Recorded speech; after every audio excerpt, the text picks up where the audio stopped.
nós somos hoje, assim, a bola da vez, né? Todo Sim. mundo só fala em data centers, em É. inteligência artificial, em cloud computing. Eu fui em como vários isso- workshops de data center já. Pois Tem é. muitos Tamo temas tendo um E outro. sobre- encontrei várias pessoas de Exato. energia também. Né? Exato. A Então gente está tendo um muito- mini workshop aqui, né? Exato, Eduardo. exato. Não, aqui já é um mais profundo.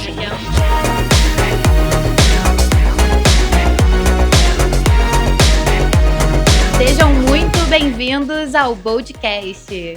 Bom, hoje eu tô em uma missão muito difícil aqui. Eu tô substituindo o Zuckerman, não se assustem, eu peço desculpa de antemão. Eu não tenho de longe o talento, então eu vou dar o meu máximo aqui. Para quem não me conhece, eu sou a Bárbara Cavalcante, eu sou Head de Marketing da Bolt Energy. E eu tô hoje aqui com ele, Gustavo Ayala, CEO da Bolt. Tudo bem, Bárbara? E o Henrique Campos, CEO da Bolt e meu chefe. Tudo Opa! bom? E aí, Babi, tudo bem? Bem-vinda.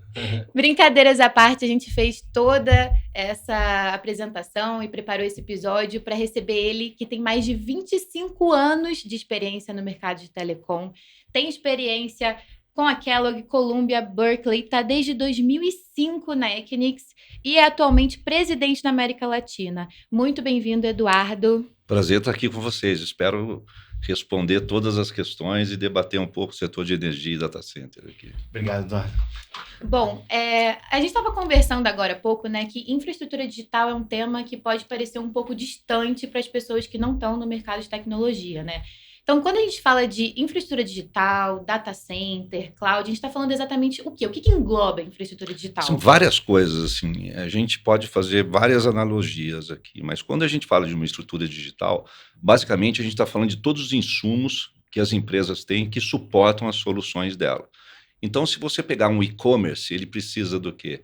De uma infraestrutura redundante, ele precisa de banda, ele precisa de segurança, ele precisa de vários insumos. Esses insumos todos você encontra dentro de um data center, direta ou indiretamente. E esse data center, aonde que ele fica, assim, para o nosso público entender um pouquinho mais aí de data center? Ele fica do lado de onde é que é o e-commerce, perto dos grandes centros, como é que funciona a logística disso? Vamos lá, vou passar por todas as mudanças no mercado. Tá? Eu Perfeito. comecei no mercado em 2000, Tá. durante a bolha da internet.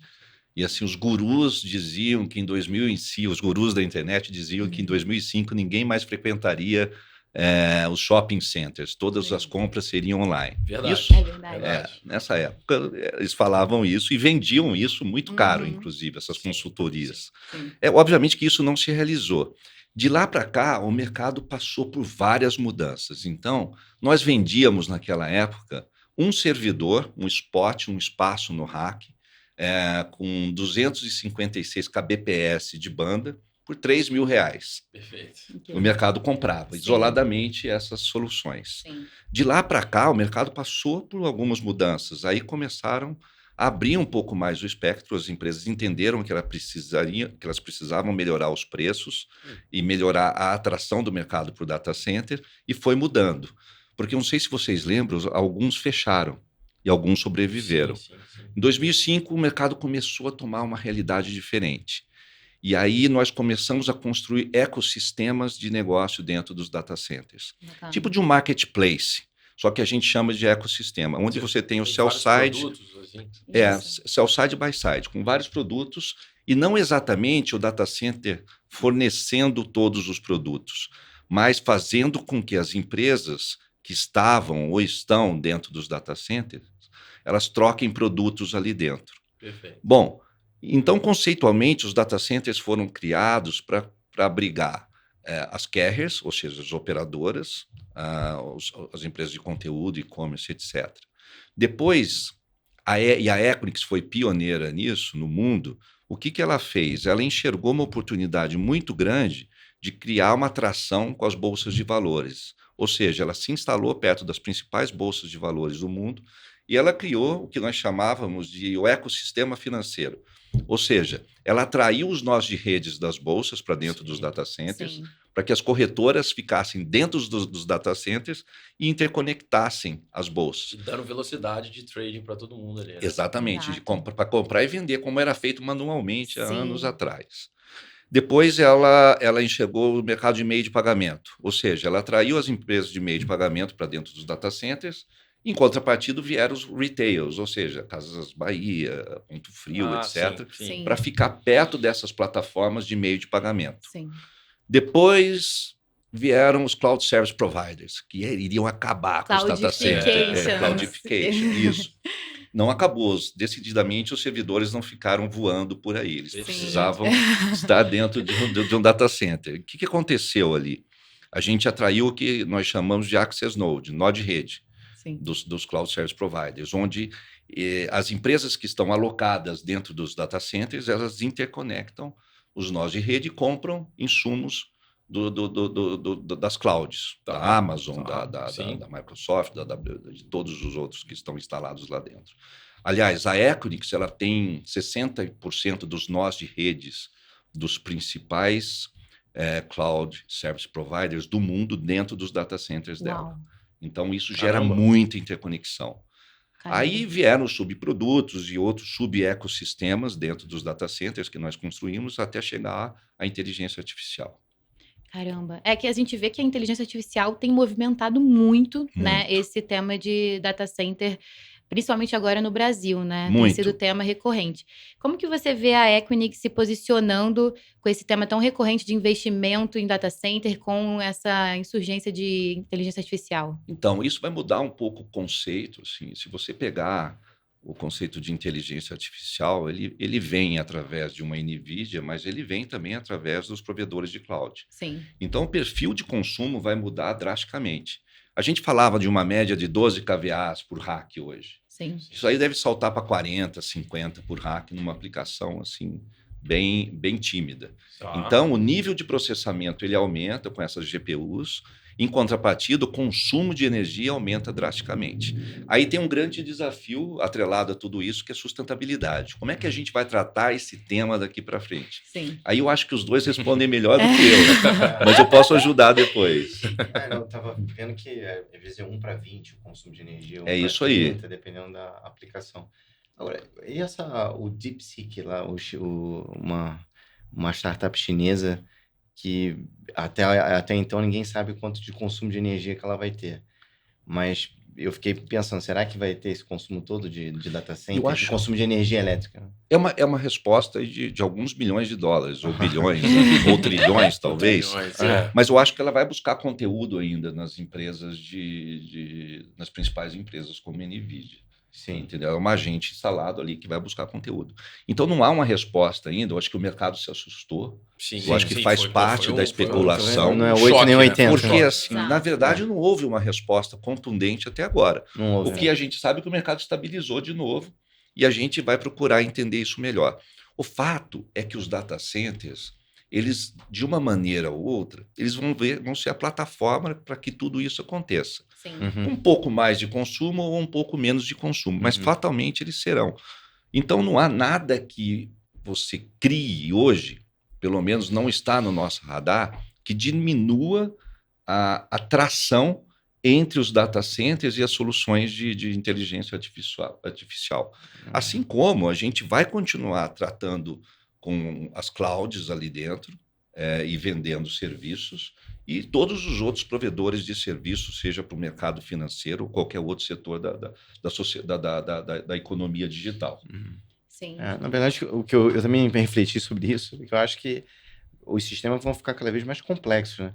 Então, o ChatGPT-4, que tem um QI mais ou menos de 150, a Einstein é 160, né? E o ChatGPT-5, a estimativa é que ele vai para um QI de 1500.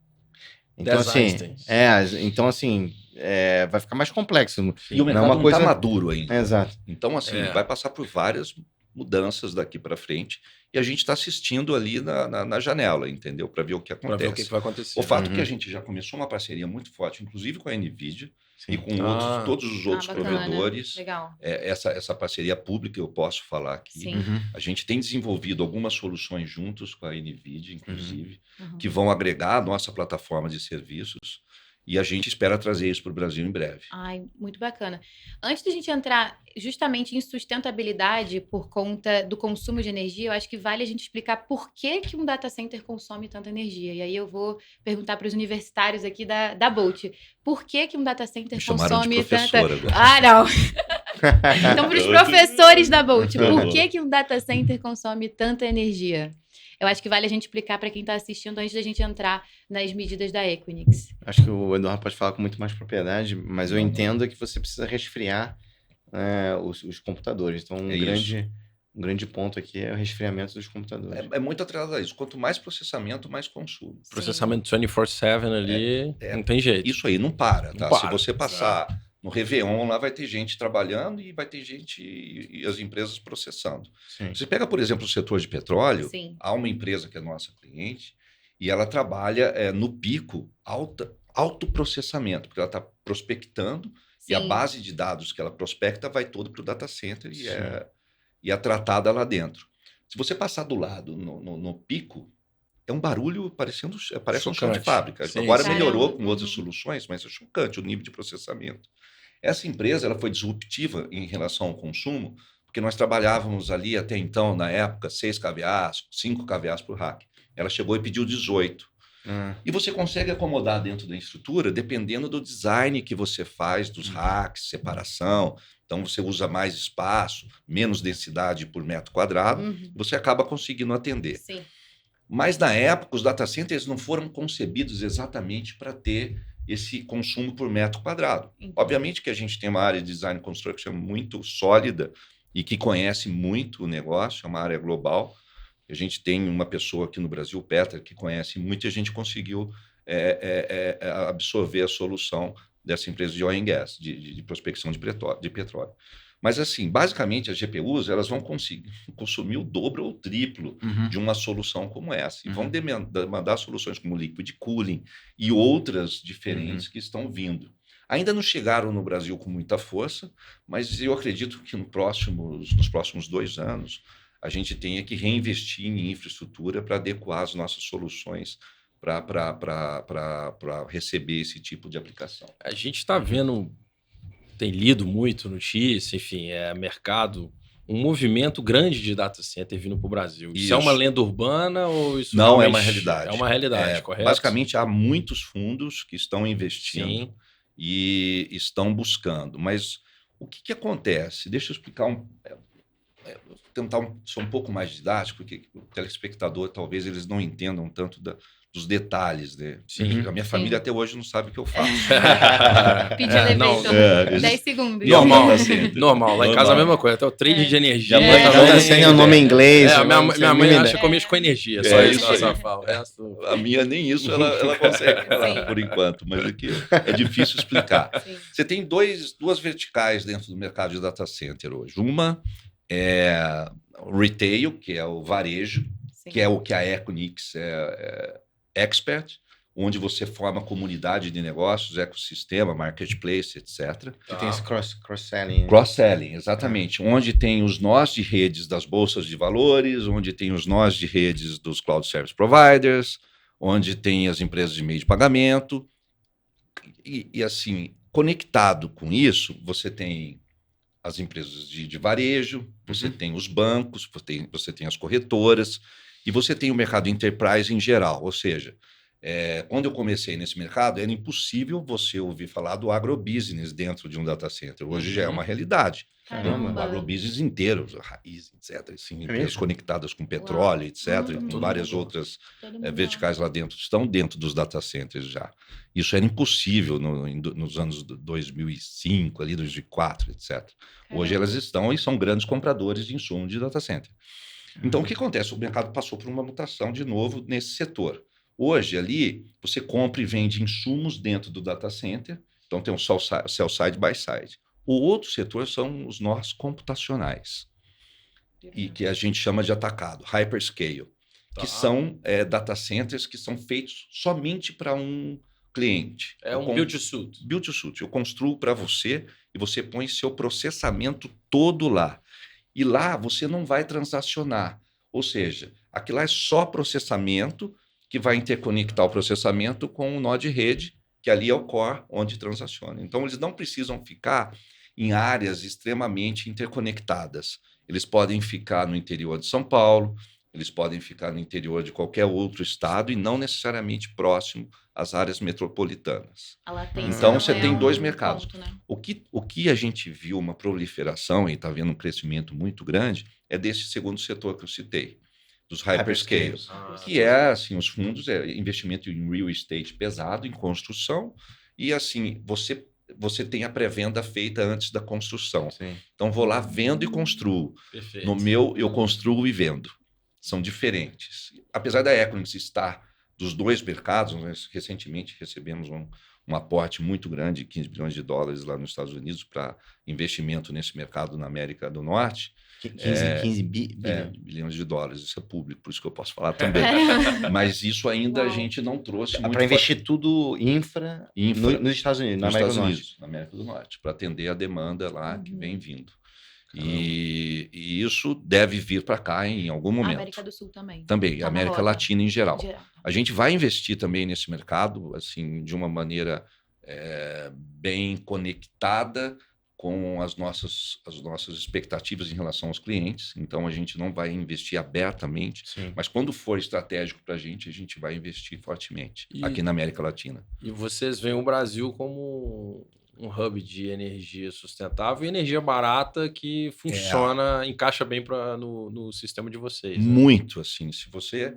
Eu comando a América Latina hoje. Se você me perguntar o país que dá menos trabalho em relação à compra de energia é o Brasil. Que bom. Primeiro, nossa, que incrível. Porque nós temos uma fonte renovável muito forte. Sim, né? sim. Segundo, a gente não tem problema de entrega de energia hoje. A gente tem uma relação muito próxima com as concessionárias. Então, você estava comentando que tem alguns países que tem certa dificuldade. Que não entregam a energia. Não, né? que a gente compra, inclusive, adiantado e não recebe. Caramba. Então, assim, você tem que criar ali instâncias para que a gente receba, etc. Mas, assim, e também começar a enxergar a possibilidade de cogeração, né? De ter gás, de ter outro tipo de energia que consiga suprir as nossas demandas. A gente tem olhado para isso também.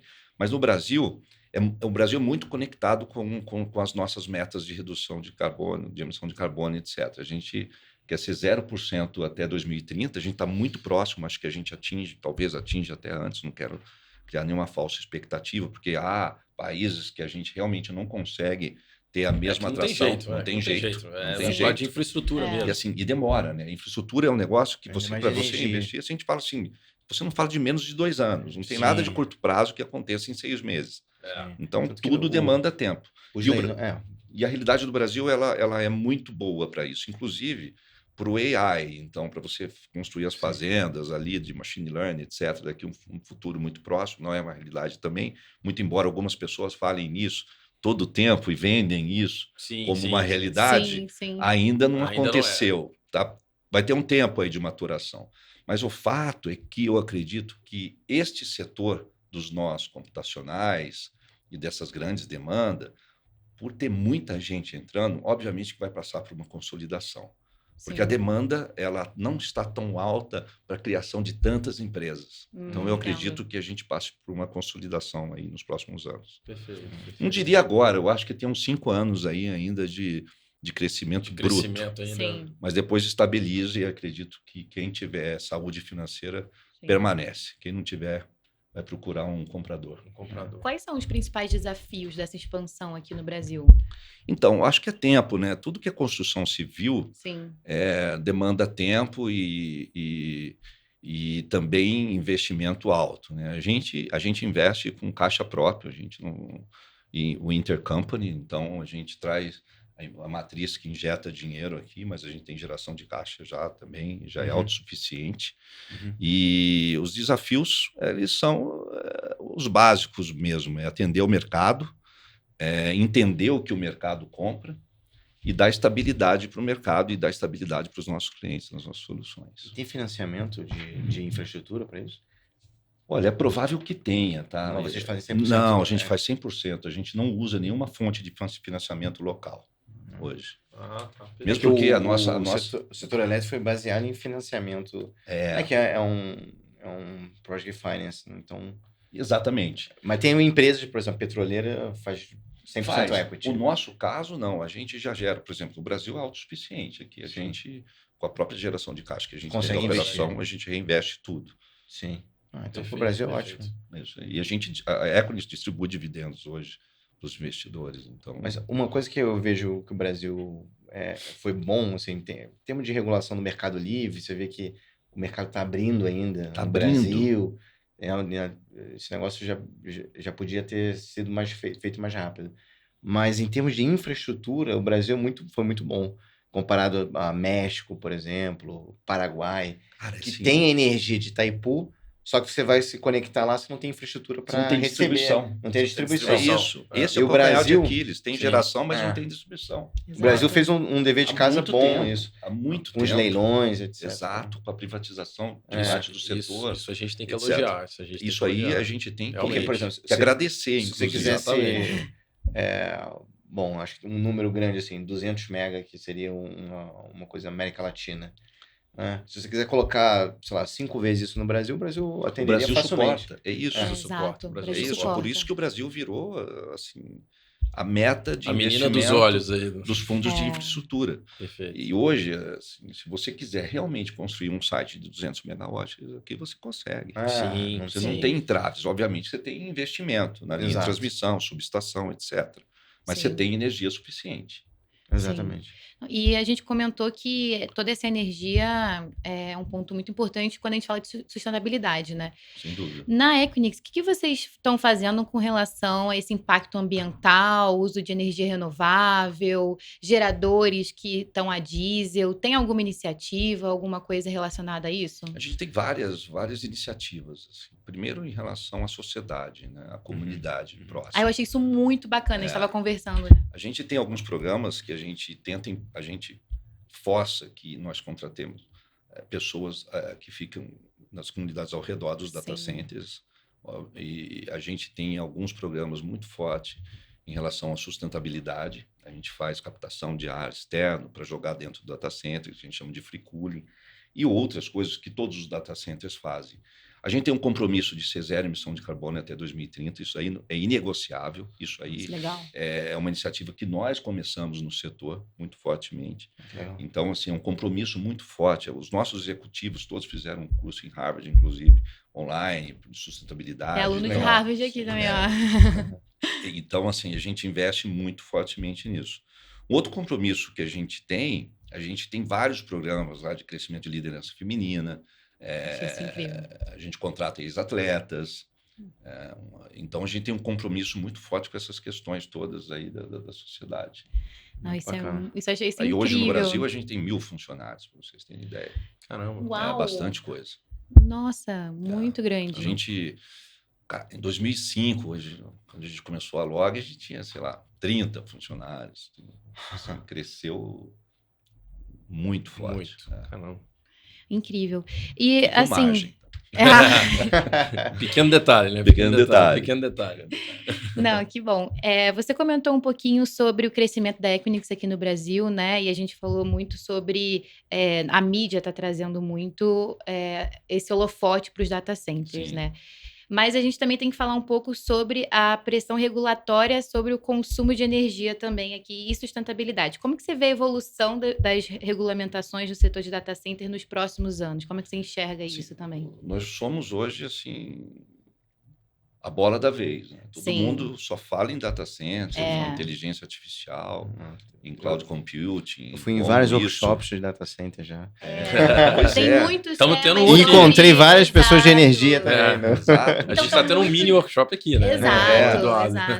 Aqui já é mais profundo. Eu sou muito mais conectado com o negócio em si, mas conheço um pouco, obviamente, que eu vivo esse mundo há alguns anos. Eu acho que as questões de sustentabilidade elas não são negociáveis. Ela tem que ser tratada com seriedade. Como isso vai se transformar, eu ainda não tenho ideia. O ponto forte é que a gente tem que ter um compromisso com países que trabalham com fontes renováveis. Então, assim... o Brasil também se destaca. Se destaca com isso. Esse é o ponto. Você pega as fontes de energia solar, etc., elas trazem um benefício muito grande, inclusive para a nossa matriz olhar, vou investir mais no Brasil do que neste país aqui que trabalha com termoelétrica parte do tempo, a diesel, na base, etc. Então, assim... A gente tem uma termoelétrica nuclear só, o restante na base, né? No restante é tudo... A maioria está despachado. A gente está olhando também. Sobe, né? Segundo demanda. Isso aí. Então, o que acontece? A gente tem um centro de estudo que analisa soluções muito mais conectadas com sustentabilidade. A gente não quer ficar tendo gerador a diesel o resto da vida, obviamente. E assim, eu tenho certeza que os nossos fornecedores estão conectados com essa realidade, porque isso aí não é uma opção, é um compromisso que a gente tem que ter com o clima, com a sociedade, com os nossos filhos, etc., para o futuro do mundo, né? A gente não está falando que isso é uma opção porque eu tenho capital aberto, eu posso fazer se eu quiser. A gente vai analisar soluções que nos deem mais segurança em relação à sustentabilidade. Se você me perguntar hoje, tem alguma hoje que você substituiria seus geradores a diesel? Até tem, mas ainda não funcionam como deveriam. Entendo. Mas estão chegando lá, estão muito próximos. Só para ter uma noção assim, de comparação, quanto de energia seria necessária para suprir um data center? Por exemplo, uma hidrelétrica, qual o tamanho? Assim, pode ser talvez Gustavo possa ajudar a gente. Acho que o Gustavo tem que responder essa. Mas um data center, ele varia. Você pega um data center, ele pode variar inicialmente. Você faz uma estrutura para atender de 10, hoje, a 300 megawatts, dependendo daquelas duas verticais que eu falei, retail e hyperscale, quer dizer, a varejo ou atacado. Então, ela varia nessa proporção. Ela sai de 10 megawatts até 300 megawatts. Isso, e aí vamos fazer só uma analogia para quem não sabe o que significa 10 e 300. Assim, quanto que seria um tamanho de uma... De uma subestação. De uma subestação, São várias, talvez. Bom, 300 seria, botar aí, um quarto da Angra 1, por exemplo. É bastante coisa. É bastante. É muita coisa. Angra 1 abastece, por exemplo...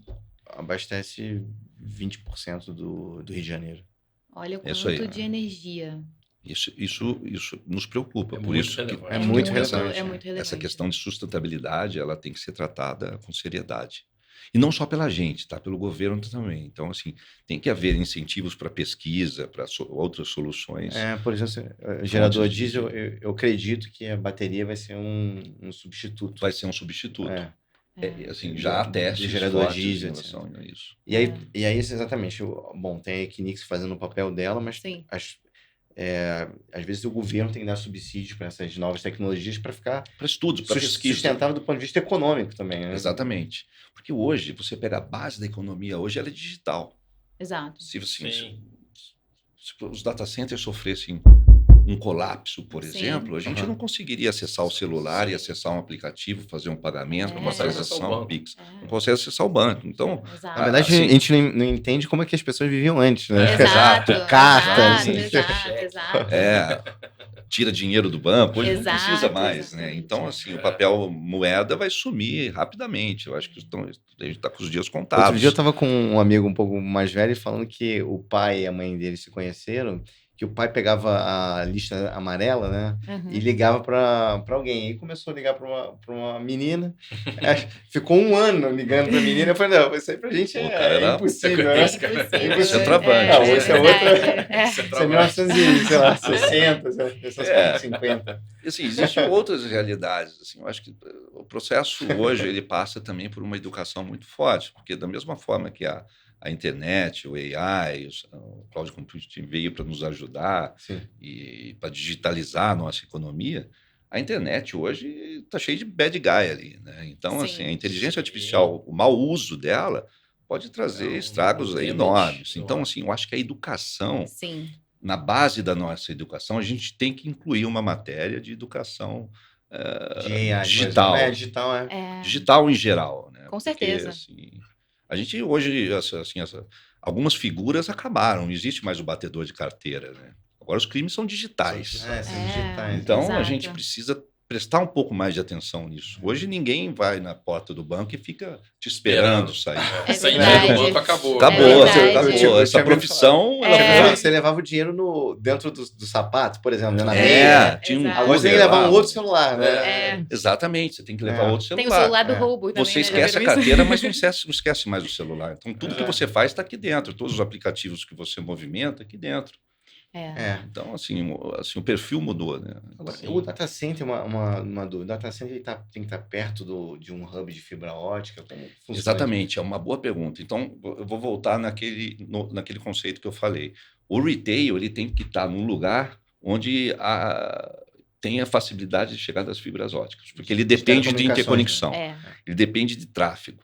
Hoje, o que a Equinix faz hoje numa análise simples para a instalação de um data center? Densidade de interconexão, consumo de internet. Então, a gente está sempre próximo, por exemplo, Brasil, Rio e São Paulo são as cidades mais interconectadas do Brasil. Aí você pega no México, é Querétaro, e Cidade do México e Monterrey. A gente está na Colômbia, Bogotá, no Chile, Santiago, no Peru, Lima. E, por outro lado, os nós computacionais não precisam exatamente estar nesse centro. Se eles estiverem, melhor, mas como eles precisam de mais espaço, mais energia, eles podem estar, inclusive, no interior de São Paulo, do Rio de Janeiro, qualquer outro interior do estado. Ele não precisa estar exatamente interconectado com essas áreas mais populadas. Né? Isso é o hyperscale, né? Hyperscale. Você já deve ter ouvido falar da Microsoft indo para o interior de São Paulo, etc. Por isso. Sim. Eu lembro que, quando eu era do Mercado Tech, a questão de banco, 1 minuto do aplicativo do banco fora do ar por algum problema em data center, alguma coisa, eram milhões que o banco perdia por algum problema que dava no data center. Então, assim, é um tema muito delicado quando a gente fala de data center, banco, mercado financeiro. De extrema, assim, é muito delicado para eles. É muito assim, e o nível de redundância deles hoje é muito grande. Ninguém tem uma solução centralizada. As soluções são descentralizadas, espalhadas por cloud, infraestrutura, 3, 4 data centers hoje. Assim, o nível de redundância é muito forte, porque o prejuízo era uma agência fechada porque a porta quebrava. Hoje é porque o aplicativo não funciona ou tá lento. Não, milhões. Então, 1 minuto são milhões de transações perdidos. Pensa bem, uma bolsa de valores que está hospedada dentro de um data center sofre um colapso. Quanto que ela perde de dinheiro por não transacionar? É inimaginável. Isso aí. Bom, Eduardo, foi um prazer recebê-lo aqui. Aprendemos muito hoje. Tenho certeza que a gente está muito mais por dentro de data center agora. Muito obrigado pela oportunidade. Eu gostaria de convidá-los até para conhecer o data center, os data centers nossos. A gente tem um campus ali em Santana do Parnaíba. Eu acho que esse mercado vai passar por muita transformação. Tem que levar roupa de frio. Tem que levar roupa de frio. É frio, né? Dentro assim, do data center. Tem outro aspecto. Nos data centers, eles vão subir a temperatura também para consumir menos energia. Então, assim, o mercado vai ter que se preparar para isso também. Olha só, interessante. Então, o mercado vai mudar muito. A gente tem muita conversa pela frente. Eu que agradeço a oportunidade. Obrigado. Obrigada, viu? Obrigado você. Foi um prazer. Obrigado, meu.